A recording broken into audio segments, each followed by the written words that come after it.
The PayPal can't transfer your money error usually means PayPal is blocking a withdrawal to a bank or card. Here's how to fix it in minutes. Check for limitations wallet. See the banner, resolve, or view limits. Common triggers, new account, large amount, suspicious activity. Complete required verification. Confirm email and phone.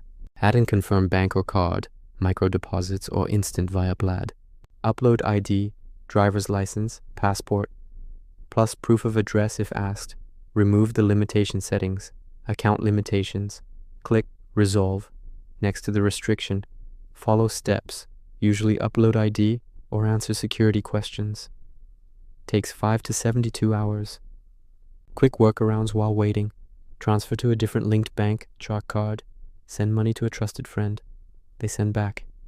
Use PayPal debit card, instant cash access. Still stuck? Message PayPal. Can't withdraw.